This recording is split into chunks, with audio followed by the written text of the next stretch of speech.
Beleza, concluído. Voltando aqui, então vamos lá, já na pancada aí, começar a estudar o quê? Lei penal no tempo. Beleza? Tamo lá. Olha aí. Tempo do crime. Considera-se praticado o crime no momento da ação ou da omissão, ainda que outro seja o momento do resultado. Veja, para o tempo do crime, o Código Penal, não vou tratar das outras teorias. Isso aqui é basicão. Se utiliza da teoria da atividade. Por que atividade, professor? Porque é no momento da sua ação ou no momento da sua omissão. Veja, por conta dessa teoria, por conta desse princípio da atividade, teoria da atividade, é por isso que os menores, quando cometem ato infracional, mesmo depois que eles completem a maioridade, eles são punidos, entre aspas, pela legislação especial, ou seja, pelo ECA. Então vamos lá, eu tenho atualmente 17 anos e 6 meses, né? Tentei matar o cara hoje, né? Aí tentei matar ele, não consegui, ele foi para o hospital, ficou em coma, passou lá 6 meses em coma. No dia do meu aniversário, o cara que eu tentei matar 6 meses atrás morreu. Olha que presente.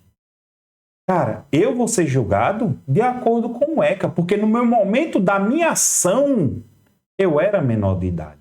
Por isso que o ECA se utiliza da teoria também da atividade. Entendeu? Eu utilizo a teoria da atividade para o tempo do crime. Para fixar o tempo do crime, eu utilizo a teoria da atividade. Isso é bem tranquilo. Beleza? Olha, só para você ter ideia, olha como as bancas cobram isso. Ó, acompanhe comigo. Olha só. Julgue o item a seguir que versam sobre a aplicação da lei penal. Em relação ao tempo do crime, olha só, tempo do crime, o Código Penal brasileiro adotou a teoria do resultado. Olha só, erradíssimo. Ele utilizou a teoria da atividade. Teoria da atividade, então, questão errada. Olha essa outra. Com relação ao tempo do crime, o Código Penal adotou a teoria da atividade. Opa, certo. Pela qual se considera praticado o crime no momento, ou seja, no tempo da ação ou omissão, certo? Exceto se outro for o momento do resultado, né? Mesmo que outro seja o momento do resultado. Por isso que o item está errado. Veja, galerinha, vocês estão percebendo que não é uma coisa de outro mundo. As bancas sempre cobram nesse mesmo sentido. Olha só, didaticamente eu preciso fazer um corte, porque a gente estudou aqui o artigo 4º, e eu vou pular para o artigo 6º. Eu quero que vocês me permitam esse corte metodológico, esse corte didático, para mostrar isso para vocês. Por quê? O artigo 4º, ele traz o tempo do crime. O artigo 6º traz o lugar do crime. Então, eu vou trazer agora o artigo 6º, depois a gente estuda o artigo 5º, que fala sobre a territorialidade, o lugar do crime. Continuando, né? Só para a gente ter essa questão didática. Então, acompanhe comigo. Olha só. Lugar do crime. Considera-se praticado o crime no lugar em que se ocorreu a ação ou a omissão, no todo ou em parte, bem como onde se produziu ou deveria se produzir o resultado. Olha só. Eu tenho no lugar do crime, para o lugar do crime, eu utilizo ao mesmo tempo a teoria da atividade e utilizo a teoria do resultado, porque o lugar do crime tanto importa, não importa. Pode ser tanto a atividade quanto a do resultado. Então, como eu uso as duas teorias, ela muda de nome, se chamando de ubiquidade. Ah, professor, então, peraí, deixa eu ver se eu entendi. Então, quer dizer, pelo fato do lugar do crime ser tanto o lugar da ação da omissão como do resultado, ou seja, da atividade do resultado, eu chamo essa junção como ubiquidade. Exatamente. É por isso que esse é o outro mnemônico depois do LIMP mais conhecido, é o famoso luta. Por que luta? Porque estudar para concurso é uma luta. Lugar, ubiquidade. lugar, ubiquidade. Tempo, atividade. Sacaram? Então, por isso que é o mnemônico chamado de luta. Lugar, qual é a teoria para o lugar do crime? Ubiquidade. Tempo, teoria qual vai ser? Atividade. Bem tranquilo, não é verdade? Até aqui, bem tranquilo, bem suave. Mas assim, pessoal, eu preciso também trazer algo mais. Eu não posso ficar só ali no raso, não. A gente tem que, de vez em quando, dar umas braçadinhas ali para o fundo, porque as bancas, de repente, podem querer cobrar um golinho a mais. Então, eu quero que você fique junto comigo e me permita aprofundar um pouco mais sobre isso. Sabe por quê? Isso é pouco utilizado. Eu vejo poucos professores abordando isso na aula de Direito Penal. Vocês têm que entender que essa teoria da ubiquidade ela não é utilizada para todos os crimes, não. Tem as exceções. Galera, entenda. E as bancas adoram o quê? Exceções. Então, fica ligado, porque eu tenho casos em que eu não aplico a teoria da ubiquidade. Eu não utilizo o lugar se for atividade e resultado. Eu vou utilizar da atividade ou do resultado. Vai ser assim, um dos dois. Beleza? Vamos sacar? Vamos lá. Olha aqui. Não aplicação da teoria à ubiquidade. Eu não aplico a teoria da ubiquidade aos crimes conexos. Galera, veja. As bancas, elas não vão perguntar para você o que é um crime conexo. Não vai perguntar. Mas você vai chegar sabendo o que é um crime conexo. Ela vai chegar para você e vai dizer assim: eu não aplico a teoria da ubiquidade aos crimes conexos. Pensa comigo. O que são crimes conexos? É um crime que tem conexão com outro. Vamos imaginar que eu matei a testemunha que me viu roubando um banco. Veja, são dois crimes, mas são dois crimes conexos. Cada crime eu vou utilizar a teoria da atividade. Cada crime, eles são separados. Cada crime vai ter o seu momento da ação e o seu momento do resultado. Então é por isso que eu não posso utilizar a ubiquidade. Sacou? Olha só. Crimes plurilocais. O que são crimes plurilocais? Vários lugares. São crimes que ocorrem, vou até anotar aqui, ó, ocorrem em comarcas distintas. Comarcas distintas. Ou seja, no mesmo país. No mesmo país. São comarcas distintas no mesmo país. Então, peraí, pessoal, deixa eu ver se eu entendi. Quer dizer que se eu cometi uma lesão corporal aqui em Maceió e o resultado dele se deu em Rio Lago, que são cidades contíguas, né? São comarcas distintas, eu tenho um crime plurilocal, sim. Você tem aí um crime plurilocal. Então, eu tenho que verificar onde se deu cada ação desse. Então, é por isso que eu não posso utilizar a ubiquidade. Não posso, porque cada um teve... É como se o crime tivesse ocorrido nas duas cidades. Só que eu quero chamar a atenção para vocês com relação a isso. Se o crime for doloso contra a vida, a teoria que eu vou utilizar é teoria da atividade. Como assim, professor? Um crime doloso contra a vida. Olha só, é muito comum quando acontece, por exemplo, uma tentativa de homicídio numa cidade aqui próxima, é muito comum pegarem o cara que está ferido e levar para os grandes centros. Por exemplo, o cara foi alvejado em Rio Lago. O que é que normalmente as ambulâncias fazem? Traz aqui para Maceió, para o Hospital Geral do Estado, onde vai ter mais suporte. Então, veja, nesse caso, eu não utilizo essa regra da ubiquidade. Eu vou utilizar a regra lá da atividade, ou seja, no momento da ação ou omissão. Ou seja, qual vai ser a comarca que vai investigar esse crime doloso contra a vida? É a de Rio Largo. Por quê, professor? Porque fica mais fácil de eu conseguir testemunhas. Porque o crime praticamente... Vamos imaginar que o cara pegou e morreu aqui em Maceió. Cara, eu posso utilizar Maceió como local do resultado? Sim, foi o resultado? Foi. Mas eu vou utilizar como também um local Pô, os delegados de Marcel vão olhar e vão dizer, meu irmão, se o crime nem aconteceu aqui, não tem testemunha. O cara que morreu não mora aqui. Familiar também não mora aqui. Então, quem tem que investigar, isso aí é regra de... Eu estou misturando aí o Código Penal com o Código Processo Penal. Isso é regra de competência, lá do artigo 70. Eu vou ter que, vai ser Rio Largo, galera. Vai ser Rio Largo que vai investigar. Então, nos crimes dolosos contra a vida, só que precisa gravar isso. Não se aplica a teoria da ubiquidade. Se aplica a teoria da atividade. Ô, professor, uma coisa que eu sempre me perguntei, eu já estudo direito penal, já assisti algumas aulas, por que eu utilizo a teoria da ubiquidade? Veja, a teoria da ubiquidade, ela foi criada para sanar um problema seríssimo. Olha só que coisa louca. Ela foi criada para sanar um problema chamado de crimes à distância. Porque, entenda, vamos imaginar que você está em outro... Não, olha, crimes à distância e crimes plurilocais são crimes distintos. Não é a mesma coisa, não. Eu estou aprofundando, viu, pessoal? Fique comigo. Olha só, crimes à distância. Vamos imaginar que eu estou aqui no Brasil. Aí estou mesmo, né? Olha só, estou aqui no Brasil. Você está lá na Argentina. Eu pego uma caixa, coloco uma bomba, armo uma bomba dentro dela e mando para você na Argentina. Onde foi o meu momento da ação? Onde foi o momento da ação? Aqui no Brasil. E o resultado da explosão da bomba foi onde? Lá na Argentina.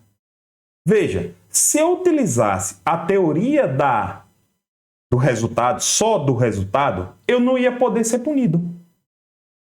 Eu não ia poder ser punido.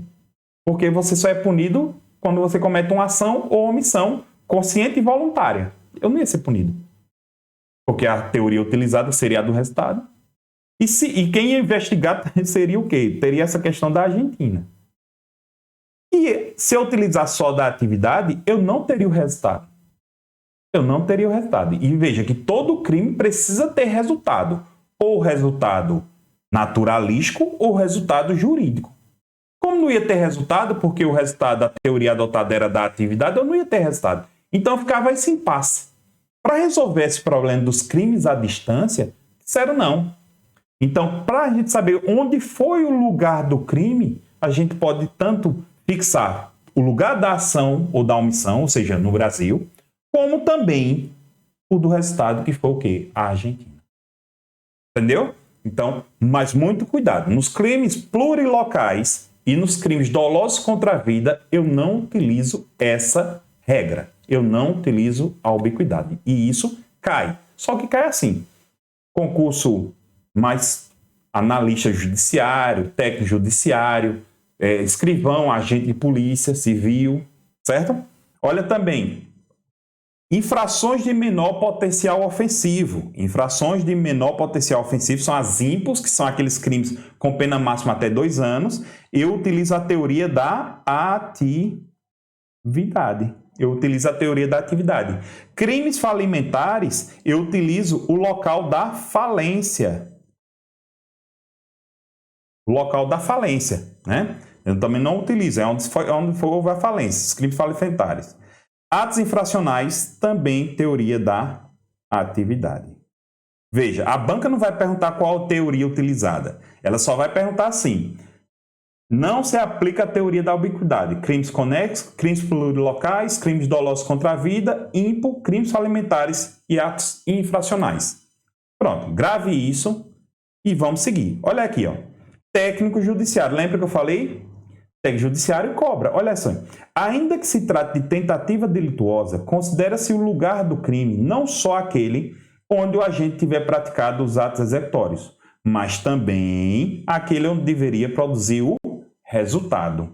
Bem de boa. No caso da tentativa, funciona dessa forma. Questão certíssima.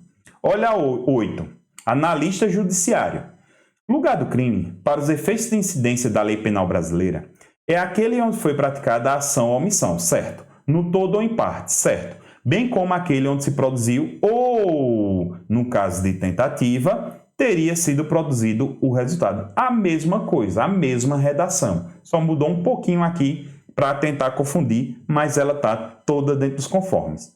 Olha essa questão aqui para delegado de polícia, né? 2018. Olha só o que ele falou. Nos crimes conexos, não se aplica a teoria da ubiquidade, devendo cada crime ser julgado pela legislação penal do país em que foi cometido. Questão linda e maravilhosa. Beleza, galera? Tá vendo aí como é que as bancas cobram? Então, mas, como eu falei para vocês, não é tão cobrado, mas dependendo da banca, ela pode ter uma sacada, pegar o livrozinho ali do doutrinador, aqui tá com cara de questão, aí vai lá e tome, joga para você.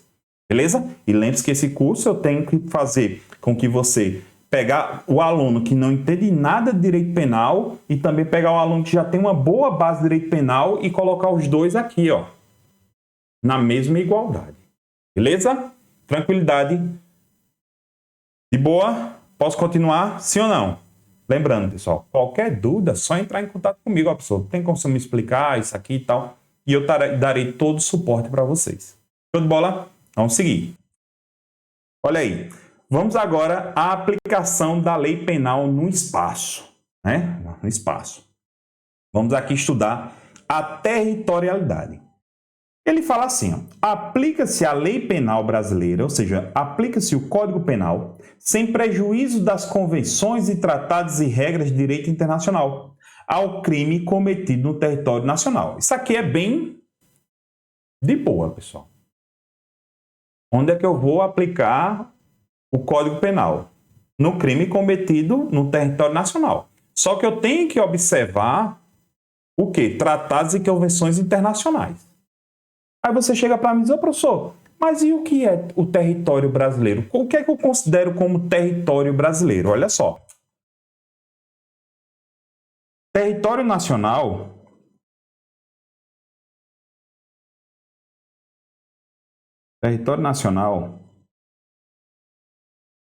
tanto pode ser o território que é chamado de espaço geográfico, pode ser o espaço geográfico, que é o quê? O solo, pode ser o subsolo,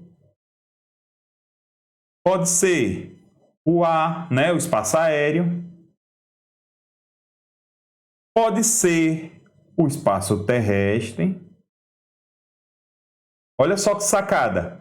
Pode ser o mar territorial, que é aquele que apresenta lá na Constituição, que são as 12 milhas marítimas. Aqueles, né, tem aqui, eu sou ótimo desenhista, tem aqui a bunda do Brasil, né, onde Alagoas fica aqui, Pernambuco. Então, 12 milhas para lá, né, depois do Baixamar, é considerado território brasileiro, beleza? Não me pergunte quanto é que vale 12 milhas, não quero nem saber. Só que eu também tenho um espaço, galera. Não, pessoal, me diga aí quanto. Não, pessoal, é aula de direito, pessoal. Deixa de conversa. Mas, vamos lá. Tem um espaço jurídico. O que é considerado espaço jurídico? Também considerado, chamado também por algumas bancas de ficto, ou seja, é uma ficção. É o que está lá no artigo 5º, parágrafo 1º e parágrafo 2º, que são aquelas embarcações e aeronaves, né? Certo? São embarcações e aeronaves. Vamos lá. Existe uma lei, olha só, antes de entrar aqui nas outras nuances, mas olha só, tem uma lei que é chamada de Lei da Passagem Inocente. Vamos imaginar que tem um avião que ele está saindo da Argentina e está indo para os Estados Unidos. Só que ele está passando em cima do espaço aéreo brasileiro. Durante o momento que ele está passando em cima do espaço aéreo brasileiro, um argentino mata um americano dentro do avião. Nesse caso, eu vou utilizar a lei brasileira independente. Professor, mas ele não está no espaço aéreo brasileiro? Sim, ele está no espaço aéreo brasileiro. Mas isso é uma exceção trazida por essa lei chamada de Lei da Passagem Inocente. Porque, na realidade, pessoal, o avião só está passando pelo Brasil. Agora, se o avião pousasse no Brasil e um argentino matasse um americano no território brasileiro, numa aeronave privada, a lei seria a brasileira. Daqui a pouco a gente vai falar sobre isso. Sacou? Isso é chamado... Mas se ele estivesse só passando, é chamado de Lei da Passagem Inocente. É uma lei antiga, 8.617, de 1900 lá vai força. Beleza? Não precisa decorar isso não. Mas eu quero que vocês entendam isso. Existe essa lei que é uma exceção, chamada de Lei da Passagem Inocente. Mesma coisa se estivesse passando aqui pelo mar territorial. De boa? Tranquilidade? Então vamos lá. O que cai, despenca em concurso, é a extraterritorialidade. É quando o Código Penal vai ser utilizado no exterior, por crimes cometidos no exterior. Crimes cometidos no exterior. Então, pensa comigo. A lei penal brasileira, ela vai ser utilizada fora do Brasil. É chamado de extraterritorialidade. E o princípio que rege a extraterritorialidade, um dos princípios, é chamado de extraterritorialidade temperada. É a territorialidade temperada, porque eu utilizo também as regras do direito internacional aqui no Brasil também eu posso utilizar. Só que a extraterritorialidade, ela se divide em três, galera. Acompanha comigo. A extraterritorialidade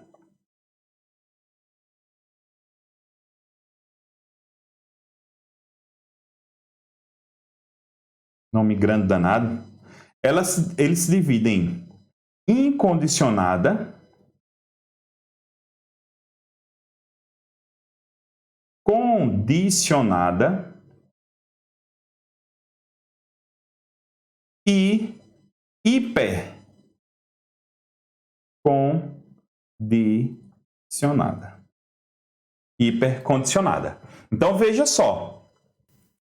A extraterritorialidade, ela se divide em incondicionada, que é o artigo 7º, inciso 1. Parágrafo 1º, inciso 1, né? Aí tem a condicionada, está lá no artigo 7º também, que ela tem condições, e a hipercondicionada. Vamos aqui explicar rapidinho, só para que vocês entendam, porque eu quero primeiro trabalhar os princípios, mas eu quero deixar isso amarrado agora. Olha só, meu amigo, minha amiga. Veja só. Quando a lei diz assim, extraterritorialidade incondicionada, significa dizer que independente, a lei brasileira vai ser utilizada no caso concreto. Independente, eu não quero nem saber. A lei brasileira vai ser utilizada. O cara pegou... Você sabe que na França tem o Banco do Brasil. O cara lá, um francês, tentou assaltar o Banco do Brasil. Cara, qual vai ser a lei que vai ser utilizada lá na França? Vai ser a lei brasileira. E a lei francesa também vai ser utilizada. A lei francesa também vai ser utilizada. Então, peraí, pessoal, quer dizer que o cara vai ser condenado tanto pela lei brasileira, vai ser utilizado tanto o Código Penal brasileiro quanto o Código Penal francês, sim. Por isso que ela é chamada de incondicionada. Só aí o cara vai ser punido lá e aqui, sim. Professor, eu sempre tive essa dúvida, mas... O cara que foi condenado por esse crime lá no Banco do Brasil, lá na França. Ele foi condenado lá na França. Aí, foi condenado a 20 anos lá na França. Chegou aqui também no Brasil, ele foi condenado também a 30 anos. Vamos lá, 30 anos aqui no Brasil.